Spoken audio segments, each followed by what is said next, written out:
காலையில் ஒரு பக்கம் விடியறதுக்கு முன்னாடி காசு கேட்குறேன்னு போனேன். இன்ன வரைக்கும் பையன் வீடு வரல. என்னாச்சோ ஏதாச்சோ காசு கிடைச்சதானும் தெரியல. போனி என் மருமகளும் பண்ணிக்கிட்டே இருக்கிறான். போனியும் எடுக்க மாட்டேங்கிறான். என்னதான் பண்ணிக்கிட்டு இருக்கான் அந்த பையன்? லிங்கம், என்னப்பா காலையில் ஒரு பக்கம் விடியறதுக்கு முன்னாடி போனேன். என்னப்பா இம்புட்டு நேரம் கழிச்சு வேற? அதெல்லாம் ஒன்றும் இல்லை. என்ன ஒன்றும் இல்லை, போன மாற்றி மாற்றி அடிச்சுக்கிட்டே இருக்கோம். உனக்கு போன் எடுக்கிறதுக்கு என்ன? என்னாச்சோ ஏதாச்சும் நாங்கள் 2 பேரும் பதறி போய் கிடக்குறோம். முதல்ல உள்ள வா, வெளியே வச்சு நடு ரோட்ல நின்று பேசிக்கிட்டு. என்னாச்சுன்னு கேட்டா இவன் பாட்டுக்கு உள்ள போறான். ஏ லிங்கம், என்னடா ஆச்சு? என்னப்பா சொல்லுடா, என்னடா ஆச்சு? என்னங்க வந்துட்டீங்களா? என்னங்க என்ன ஆச்சு? உள்ள 2 பேரும் கொஞ்ச நேரம் கம்மன் இருங்க. நானே பைத்தியம் குடிச்சு போய் கிடக்குறேன். என்னங்க? ஊர்ல ஒரு வீடு பாக்கி இல்ல. எல்லா வீட்லயும் கதவை தட்டி எல்லாத்துக்கிட்டையும் காசு கேட்டு பார்த்துட்டேன். ஒருத்தன் கூட இருக்குன்னு தரவே இல்லையே. எல்லாம் வச்சிருக்காங்க. ஆனா ஒரு 5000 கூட இந்த ஊர்க்காரங்கள்ட்ட இருக்காது. அப்பா, ஒரு கஷ்டம்னு வந்தாதான் இந்த ஊர்க்காரங்களோட சுயரூபமே தெரியுது. என்னங்க இப்ப காசு கிடைக்கலையா? எங்க கிடைச்சது? நானும் ஒருத்தன் விடல. எல்லாத்துக்கிட்டையும் கெஞ்சி கூத்தாடி பார்த்துட்டேன். ஒருத்தனும் வேணா சாப்பிட்டுட்டு போங்க, காப்பி வேணா குடிச்சிட்டு போங்க, கையில காசு இல்லைன்றாங்க. இருந்தா நீ கொடுத்துட்டு போன்றாங்க. இன்னும் ஒரு சிலர்னா நீ தான் பையனை ராசாமதி பெத்து வச்சிருக்கல, அவங்கிட்ட போய் கேட்க வேண்டியதானேன்றா. இன்னும் ஒரு சிலர் என்ன சொல்றாங்க, உன் மாப்பிள்ள பைனான்ஸ் வச்சிருக்கா, அப்படி எங்களையே உன் மாப்பிள்ளை கிட்ட போய் காசு வாங்கிக்கோங்க அப்படி இப்படின்னு எங்களை சொல்லுவ. நீயே உன் மாப்பிள்ளை கிட்ட போயிட்டு கேட்காம இருக்க அப்படின்னு சொல்லி எல்லாரும் என்னைய பேசுறாங்க திருப்பிக்கிட்டு. வெளியே சொன்னா வெக்க கேடு. அவங்கிட்ட காசை வாங்கி போட்டு இப்ப நான் கொடுக்க முடியாம இங்க தலைவச்சு ஓடி சொல்ல முடியும். காசு கிடைன்னு சொல்லியிருந்தா அமுதா வீட்டுல எல்லாம் வீட்டுலதான் இருந்தாங்க. ஒரு வார்த்தை கேட்டிருந்தானா அந்த பிள்ளை கொடுத்துட்டு போயிருப்பா. அவங்களும் ஏதோ விசேஷம்னு சொல்லிட்டு போயிட்டாங்க. இன்ன வரைக்கும் வீடு வரல. சும்மா கம்மனு இருமா. பாக்குறோம் எல்லாத்துக்கிட்டையும் கேட்டமா, அசிங்கமா இருக்குது. சி இதுதான் சொல்றது, 5 10 நமக்கு முதல்ல சேர்த்து வச்சுக்கணும், அதுக்கப்புறம் தான் பிள்ளைங்களுக்கு செய்யணும்னு. எங்க கேட்கற? பிள்ளைங்க நல்லா இருக்கணும், பிள்ளைங்க நல்லா இருக்கணும்னு மொத்தத்தையும் கொண்டு போய் அங்க இறச்ச. இப்ப 5 10 போய் பிச்சை எடுத்துக்கிட்டு இருக்க. நானே வயிற்றுச்சல் பிடிச்சி கிடக்குறேன். கொஞ்ச நேரம் பேசாம இருமா. உன் வாயை கொஞ்ச நேரம் அடக்கு. சரி அத்தை, கம்மனுதான் இருங்க. எப்படி என்னால அமைதியா இருக்க முடியும்ன்ற நீயே சொல்லு பாப்பா. எனக்கு தெரியாம என் இடத்தைய வித்துப்புட்டு மொத்த பந்தையும் கொண்டு போய் அவளுக்கு 2 பேத்துக்கு இறச்ச. இன்னைக்கு 5 10 நீ கஷ்டப்பட்டுக்கிட்டு இருக்க. என் பையன் கஷ்டப்படுறத பாக்கணும்னு தான் நான் உன்னை இப்படி தாங்க இருந்து பெத்து வளர்த்து வச்சிருக்கேனா? புரியுது அத்தை. அப்பயுமே நான் சொன்னேன் காசு கொடுக்கறதுக்கு முன்னாடி நம்ம 2 பேர் பேர்லையும் கொஞ்சோண்டு காசை போட்டுட்டு கொடுப்போன்னு. அவளுக்கு தான், அவளுக்கு அவ்வளோ கொடுக்குறீங்க, எனக்கு இவ்வளோ தான் கொடுக்குறீங்கன்னு 2 பேரும் போட்டி போடுறாளுங்க. அதனால தான் எங்களுக்குன்னு வச்சிருந்த காசையும் சின்னவளுக்கு எடுத்து கொடுத்துட்டோம். ஆமா, இது ஒரு பெருமை. இப்போ ஒரு 5 ரூபா போய் கேட்டு பாரு, அவளுக்கெல்லாம் கொடுப்பாளுங்களான்னு. கண்ணு கெட்டதுக்கு அப்புறம் சூரிய நமஸ்காரம் பண்ணி எதுக்கத்த விடுங்க. என்னடா காலையில சாப்பிட்டியா என்ன?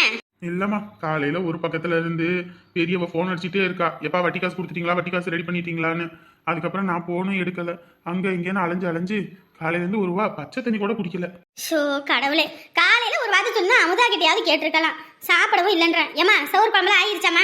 ஆயிருச்சு. எடுத்துட்டு வந்து அவங்கிட்ட கொடு, சாப்பிடட்டும். சரிங்க. வீட்டுக்கு எதுவும் பெரிய மாப்பிள்ள வந்தாரா? இல்லடாப்பா, வரல. பெரியவரை போன் போட்டு அவர் வீட்டுக்கு எதுவும் வந்து சத்தம் போடுற மாதிரி வச்சுக்காதீங்க, காசு ஒழுங்கா கொடுத்துருங்க அப்படின்றா. பாத்தியாடா, என்னதான் 1000 தான் புள்ள அப்பன்னு இருந்தாலும் அவங்க குடும்பத்தை தாண்டா பாக்குறாங்க. நீ தான் ஏமாளித்தனமா மொத்தத்தையும் இழந்துகிட்டு உட்காந்துருக்க. அந்த காசு எங்க இருந்து வந்துச்சாமா? இவன் என்ன தொழில் பண்ணி கிழிச்சானா, இல்ல கஷ்டப்பட்டு மூட்டை தூங்கிதான் சம்பாதிச்சானா? 10 ரூபாய்க்கு புரோசனம் இல்லாத பையன் உன்கிட்ட பிச்சை எடுத்து தொழில் வச்சுட்டு இன்னைக்கு உனக்கே பிச்சை போடுற மாதிரி கேட்கறாளா அவ? என்னங்க சாப்பிடுங்க. நீங்களா சாப்பிட்டீங்களா?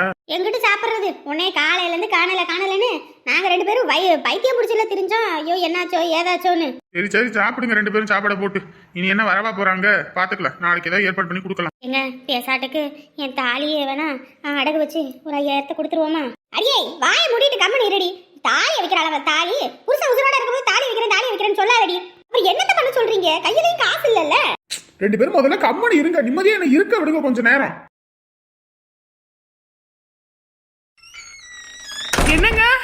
என்னங்க ஏப்ப கதவை சாத்துனீங்க? அவ்வளோ பெரிய பிரச்சனையா நடந்துச்சு. ஏன் பையன் உங்ககிட்ட கோபமா இருக்கா? இவளுக்கு முகத்துல ஆடலையே. ஐயோ, நான் அனுப்புன பேய் நல்ல வேலை செஞ்சிருக்கு போல இருக்கு. அப்படியே மனசெல்லாம் குளு குளு குளு குளு குளு குளுன்னு இருக்கு. இங்க யாரடி? நீலி ராணி. நீலி கண்ணீர் வடிக்கிறியோ? இனி காலம் முழுக்க நீ கண்ணீர் வடிச்சு தாண்டி சாக போற. அந்த கண்ணீரால என் கால கழுவுனா கூட என் மனசு இறங்காதுடி, என் மனசு இறங்காது. கொஞ்ச நேரம் அமைதியா இருங்க, வாயை வச்சுக்கிட்டு. எதுக்குடி வாயை வச்சுட்டு கம்முன்னு இருக்கணும்? எனக்கு என்ன தலையெழுத்தா? என் பையனை சொக்குப்பொடி போட்டு மயக்கி போட்டு என்ன ஆட்ட கட்டன. இப்ப பாருடி, உன் சுயரூபம் எல்லாம் வெளிப்பட்டுருச்சு. இனி இருக்குடி, ஒவ்வொரு நாளும் ஒவ்வொரு நிமிஷமும் உன்னை என் காலடியில போட்டு மிதிச்சு உன்னை நசக்கல. என் பேரு சாண்டா கிடையாது. யாரு நசுக்க போறான்னு இப்ப தெரியும். பாரு நல்லா உன் கண்ணு அந்த 2 கண்ணாடி போட்டிருக்க பத்தியா, அதனால தேய்ச்சி போட்டு பாரு. இல்ல விளக்கனையும் ஊத்தி போட்டு பாரு. அப்பதான் உனக்கு நல்லா கண்ணு தெரியும். என் பையன் இப்ப என்ன பண்ண போறான்னு பாரு.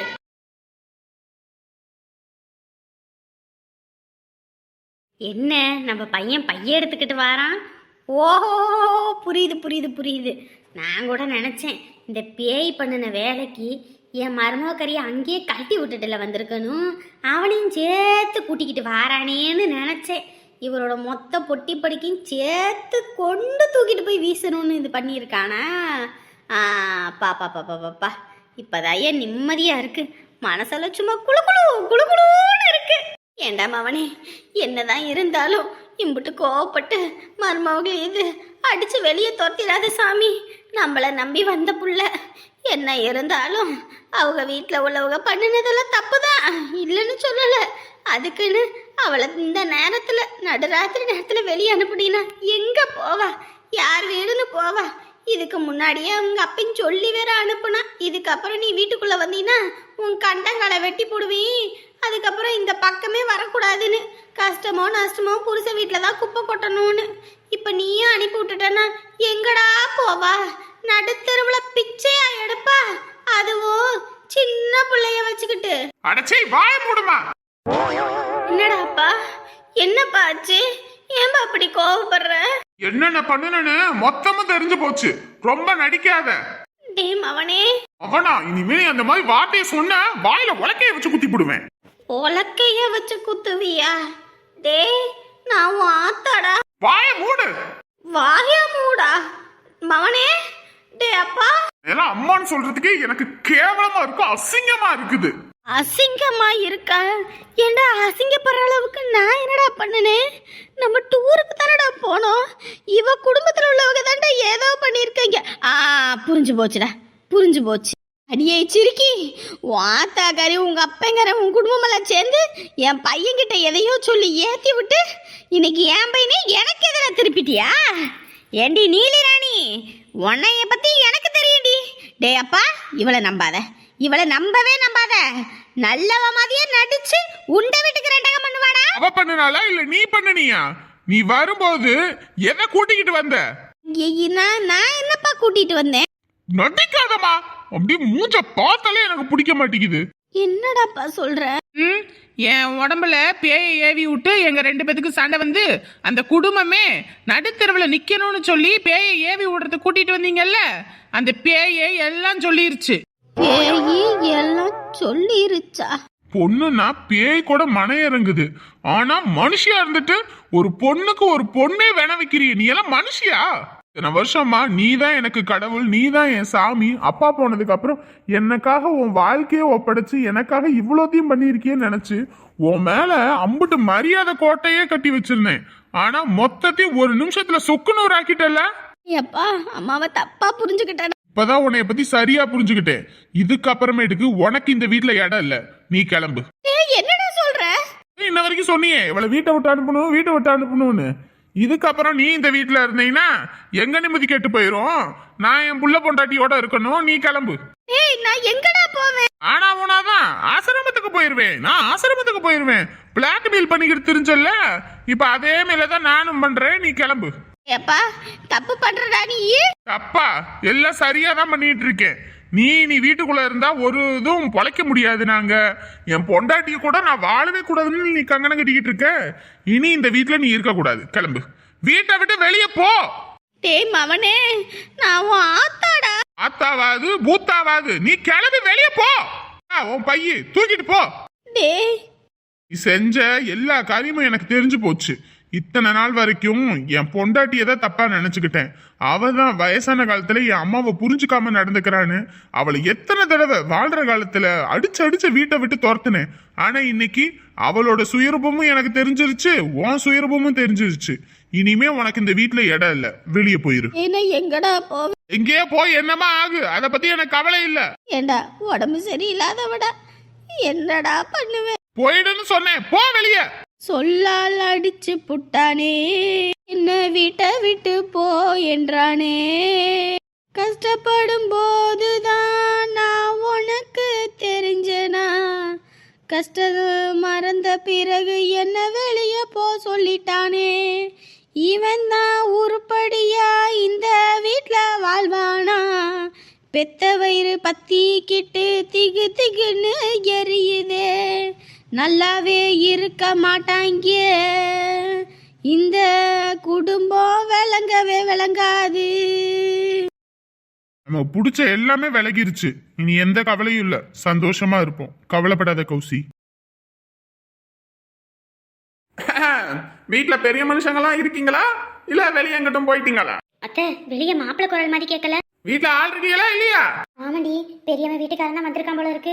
ஏப்பா நீ சாப்பிடு, நான் போய் கவனிச்சு அவனை அனுப்பி விடுறேன். இல்லம்மா நான் சாப்பிட்டுக்கிட்டு இருக்க, சாப்பிட தட்டோடய எந்திரிப்ப, இரு வரேன். வீட்டுக்குள்ள இருக்காங்க ஆனா வெளியே வர மாட்டேங்கிறாங்களே. வீட்டுக்குள்ள இருக்கீங்களா இல்லையா? எடுக்கிறது பிச்சை, ஏற நினைக்கிறது பல்லாக்கு. என் பையனோட காசு இன்னைக்கு கண்ணாடியும் கழுத்துல செயினாவும் மாறி நிக்குதா? என்ன பேராண்டி வெளியே நிக்கிற, உள்ள வா. இப்ப நான் ஒன்னும் பேராண்டியாவும் சொந்தக்காரனாவும் வரல, கடன் கொடுத்துருக்க கடன்காரனா வந்து நிக்கிறேன். என்னப்பா இப்படி பேசுற? உங்க பையனை கூப்பிடுங்க. ஏன் பையனா? அப்ப அது உன் மாமனார் இல்லையோ? இங்க பாருங்க, தேவையில்லாத பேச்செல்லாம் நம்ம கிட்ட பேசக்கூடாது. உங்க பையனை கூப்பிடுங்க. எனக்கு மணி ஆயிடுச்சு, நான் வேற வீட்டுக்கு போகணும். காலையில இருந்து உட்காந்துட்டு இன்ன வரைக்கும் உங்க பையன் வந்து வட்டி காசு கொடுக்காம இருக்கிற அப்படி. இவன் ஒண்ணு கிடக்க ஒண்ணு பேசி விடுவான். நான் வெளியே போவா? கம்முன்னு இருங்க, அத்தை எதையாவது ஒண்ணு சொல்லி அனுப்பி வைக்கட்டும். நம்ம போனா ஏதாவது ஒண்ணு பேசுவாரு. ஏ கம்மனு இருட்டி, நீ வேற வா, என்னன்னு போய் பாப்போம். தேவையில்லாத பேச்சு பேசுறானே. நீ வந்ததுல இருந்து என்ன பேச்சு பேசிக்கிட்டு இருக்கிற? வாங்க மாப்பிள்ள, ஏன் வெளியே நிக்கிறீங்க? உள்ள வாங்க. உள்ள வரதெல்லாம் இருக்கட்டுங்க. எங்கங்க வட்டி காசு? காலையில இருந்து போன் அடிச்சுக்கிட்டே இருக்கேன், போனே எடுக்க மாட்டேங்கிறீங்க, ஒன்னும் எடுக்க மாட்டேங்கிறீங்க. நானே வந்து கெஞ்சிட்டு இருக்கணுமா உங்ககிட்ட? காசை கொண்டு வந்து வாங்க போது மட்டும் அப்படியே கையை குனிஞ்சு அப்படியே வாங்குறீங்க. கொடுக்கறதுக்கு நாங்க வந்து கேட்டா அதுக்கு என்னமோ வீட்டுக்குள்ள உட்காந்துக்கிட்டு வெளியே வர மாட்டீங்களோ? எங்க மாப்பிள்ள சாப்பிட்டுக்கிட்டு இருந்தேன். ஆஹா, உங்களுக்கு காசை கொடுத்துட்டு நான் லோ லோ லோ லோ லோன்னு ரோடு ரோடா தெரியணும். ஆனா நீங்க 3 நேரமும் தவறாம முக்குன்னு முக்கிட்டு இருக்கீங்க வீட்டுல. இங்க பாருப்பா, கொஞ்சமாவது மரியாதையா பேசு. அவன் வீட்டுல பொண்ணு எடுத்திருக்க. இங்க பாரு பாட்டியே, முதல்ல சொன்னதுதான் இப்பயும். சும்மா மாத்தி மாத்தி பேசாத சரியா? அப்ப சொன்னதுதான். நான் இப்ப கடன் கொடுத்துருக்க கடன்காரனா வந்திருக்கேன். கடன் கொடுத்துருக்கேன்றீங்களே, யாரு காசு கடன் கொடுத்தீங்க? ஏன் புருஷனோட காசு தானே கொடுத்தீங்க? என்னமோ உங்க வீட்ல இருந்து அப்படியே சம்பாரிச்சு கொடுத்த மாதிரி பேசிக்கிட்டு இருக்கீங்க. இங்க பாருங்க, உங்ககிட்ட பேசுறதாவே இல்ல. என் பொண்டாட்டியை எப்ப நீங்க வீட்டை விட்டு போனீங்களோ அன்னையோட உங்களோட சொந்தத்தெல்லாம் முடிச்சுக்கிட்டேன். இனிமே உங்களுக்கு எங்களுக்கு எந்த சம்மந்தமும் கிடையாது. என்னமோ கொடுத்தேன்றீங்க. உங்க பிள்ளை வாழணுன்றதுக்காக தான் நகை போடுறதுக்கு பதிலாக காசு கொடுத்துருக்கீங்க. இந்த பேச்செல்லாம் பேசாதீங்க. அப்பாடி அப்பா, அப்படிங்களாப்பா? அப்படியே இருந்தாலும் அது எங்க வீட்டு பணம் தானப்பா, நீங்க ஒண்ணு சம்பாரிச்சு கொடுக்கலையாப்பா? இங்க பாரு பாட்டியே, உன் மேல மரியாதை வச்சிருக்கேன். கம்முன்னு போயிரு. செத்தா கோணி கொண்டு வந்து போடுவேன். சும்மா இவங்க கூட பேசிக்கிட்டு இது பண்ணிட்டு இருந்தேன்னு வச்சுக்க, அது கூட கிடைக்காம போயிடும். அட போடா, நீ கோணி போட்டுதான் என் முனத்தை தூக்கணும்னா அப்படின்ற சாவே எனக்கு தேவையில்லடா. இந்த ஊர் உலகத்துல அத்தனை பேர் என் மேல அம்புட்டு உயிரா இருக்காங்க. நான் செத்தா அவன் கோணி கொண்டு வந்து போடுவான். என்னமோ இவன் கோணி கொண்டு வருவானாமா, அதுக்கோசரம் நான் படுத்து கிடப்பேன். போடாங்கிட்டு என்னமோ வந்துட்டான் இப்பத்தான் மீசைய முறுக்கிக்கிட்டு வேட்டிய வரைஞ்சு கட்டிக்கிட்டு. என் பையன் காசு எடுத்து என் பையனுக்கு கொடுத்துட்டு எகத்தால பேசிக்கிட்டு இருக்கியா நீ? பழசெல்லாம் மறந்துடாதீங்க. ஒரு காலத்துல வேலை வெட்டி இல்லாத போது என் புருஷன் தான் அம்புட்டு பணத்தை கொண்டு போய் கொடுத்தாரு. அதெல்லாம் மறந்துட்டு பேசாதீங்க. ஓஹோ, அப்படி ஆயி போச்சா? அப்படி சரி. இனி உங்க புள்ளைய என்ன பண்றேன்னு பாருங்க. இங்க பாருங்க தம்பி, கோவப்படாதீங்க. உங்களுக்கு காசு தானே வேணும். இப்ப இன்னைக்கு என்கிட்ட இல்ல, நாளைக்கு ஏதாவது என் தலையை அடக வச்சாவது உங்ககிட்ட கொண்டு வந்து கொடுத்துறேன் வட்டி காசு. போதுங்களா? இங்க பாருங்க, ஆளுங்களை ஏறி விட்டுட்டு பேச விடுறீங்களா? இன்னொரு தடவை நான் இங்க வரமாட்டேன். காசு வீடு வரணும். அப்படி இல்லனா என்ன நடக்கும்னு தெரியாது. அதே தாண்டா நான் சொல்றேன். சொந்த பந்தத்துக்குள்ளேயே அவன் காசை வாங்கி நீ வட்டிக்கு விட்டு கொள்ள பணம் சம்பாதிக்கிறேன்னு போலீஸ் ஸ்டேஷன்ல போய் கம்ப்ளைண்ட் கொடுத்தேன்னு வச்சுக்க, லைனா கம்பி வச்சிருப்பாங்க. அப்புறம் 1 2 3 எண்ணிக்கிட்டு தாண்டா இருக்கணும். இங்க பாரு பாட்டி. போடா பாட்டி, அம்மா போட்டி. இங்க பாரு, என்கிட்ட இதெல்லாம் வச்சுக்காத. இப்பெல்லாம் வட்டிக்கு விட்டு சம்பாதிக்கிறது ரொம்ப தப்பு. அதுவும் இல்லாம வெளி இடத்துல எல்லாம் கம்மியான வட்டி கொடுக்குறீங்க. நீ மீட்டர் வட்டி ஸ்பீடு வட்டி போடுறேன்னு சொல்லி அதுக்கும் சேர்த்து மொத்தமா உள்ள கம்பி என்ன வச்சிருவேன். ஒழுங்கா ஓடி போயிரு. கம்மனி இருமா, ஏமா அப்படி பண்ணிக்கிட்டு இருக்க? உங்ககிட்ட இருந்து எப்படி என் காசை வாங்கணும்னு எனக்கு தெரியும். நான் அப்படியே வாங்கிக்க. ஓடப்பட பயந்தாங்கொழி பயலே, போலீஸ் உடனே தரிச்சு ஓடுறான் பாரு. பெருசா வந்துட்டான் இப்பதான் பேசிக்கிட்டு. ஏமா அப்படி இருக்க? கம்மனு நீ வாய வச்சுட்டு இருக்க மாட்டியா? ஐயோ கடவுளே, காசை கை நீட்டி வாங்கிட்டேன். நான் தானே கொடுக்கணும். எப்படியோ ஒண்ணு கொடுத்துறேன். எங்க இருந்து நான் கொடுப்பேன்? கையில நான் அச்சடிச்சு வச்சுட்டு உட்கார்ந்துட்டு இருக்கியா? இல்ல பணம் மரம் இது நட்டு வச்சிருக்கியா? கேட்டோன்னு எடுத்து புடிங்கி கொடுக்கறதுக்கு. வாயை மூடிட்டு கம்முனு இருடா. இவங்க கிட்ட எல்லாம் இப்படிதான் பேசணும். இனிமே வட்டி காசு கேட்டுட்டு வீட்டு பக்கம் வருவான். வந்தான்னு வச்சுக்க, போலீஸ் ஸ்டேஷன்ல கம்பி என்னன்னு சொல்லுவான் பாரு. இங்கிட்டு வர மாட்டானே. கடவுளே, இப்ப என்ன பண்றதுனே தெரியலையே. நான் சொல்றது கேட்காம சின்னவளுக்கு தானே போய் நகை போட்டீங்க. போய் அவகிட்டே கேட்டு வாங்கிட்டு வாங்க போங்க. ஏய், என்னடி பேசிக்கிட்டு இருக்க? இங்க பாருங்க, இப்ப வட்டி கட்டுறது கூட பணம் இல்லாம ரொம்ப கஷ்டப்பட்டுக்கிட்டு இருக்கோம். உங்க பிள்ளைகிட்ட போய் வாங்கிட்டு வாங்க. அதான் சரி. 4 பேர் பார்க்க சிரிக்க அடிச்சுட்டு போறேன். இவன் மூஞ்சில காசு தூக்கி வீச வேண்டாமா? போய் அவகிட்ட வாங்கிட்டு வா. அவளுக்கு தானே கடன் வாங்கிட்டு இப்ப கஷ்டப்பட்டுக்கிட்டு இருக்கிற. என் பிள்ளை என்ன எனக்கு தரமாட்டான்னு நினைச்சிட்டு இருக்கியா? நான் கேட்டா எம்புட்டு வேணாலும் தருவா. தருவா பெரிய ஆப்பா தருவா. போய் கேட்டுட்டு வா. என்னத்த இந்த மாப்பிள்ளை எத்தனை நாள் நம்ம வீட்டுல அது வேணும் இது வேணும்னு கேட்டு வாங்கி தின்றுப்பது. மாப்பிள்ளைக்கு பிடிக்குமேனு ஒவ்வொன்றையும் பார்த்து பார்த்து இந்த கையால தானே அத்தை செஞ்சு கொடுத்தேன். சாப்பிட்ட சோத்துக்கு விசுவாசம் இல்லாம எப்படி பேசிட்டு போறாருன்னு பாத்தீங்களா? இதுக்கு தாண்டி அப்பயே சொன்னேன், உன் மாப்பிள்ளைங்க எல்லாம் பார்க்கத்தான் நல்லவங்க மாதிரி இருக்காங்க, வேஷம் முடிச்சவனுங்கன்னு நான் சொன்னேன்ல. கேட்டு தோஞ்சிங்களா ரெண்டு பேரும்? இன்னைக்கு எங்கிட்ட வந்து நிறுத்தி இருக்கீங்க பாரு ரெண்டு பேரும். நம்ம கையில 10 காசு இருக்க விடுறது இல்ல. நம்ம ஒளிய வச்சிருந்தாலும் அதை பூட்டு போட்டு எடுத்து திறந்து எடுத்துட்டு போயிடுறது. அப்புறம் நம்ம என்ன பண்ண முடியும்? இப்படியாவது அந்த ஆளு மூஞ்சில காசு தூக்கி வீசணும். அதான் பையன் போயிருக்கான்ல, ஏதாவது ஏற்பாடு வருவான். வா 4 பேர் பார்த்து சிரிக்க அடிச்சிட்டு போறான். இவெல்லாம் விளங்குவானே பாரு. ஒரு நாள் கம்பெனி திவால் ஆக போகுது. அப்புறம் மறுபடியும் இங்கதான் வந்து நிற்பான். மாமா மச்சானு அன்னைக்கு இருக்குது இவனுக்கு. ஊரடிச்சு உலையில போடணும்னு வட்டிக்கு விட்டு சம்பாதிக்கணும்னு இவன் இந்த தொழில தொடங்கியிருக்கான். இவன் பாரு என்ன கதிக்கு ஆக போறான்னு.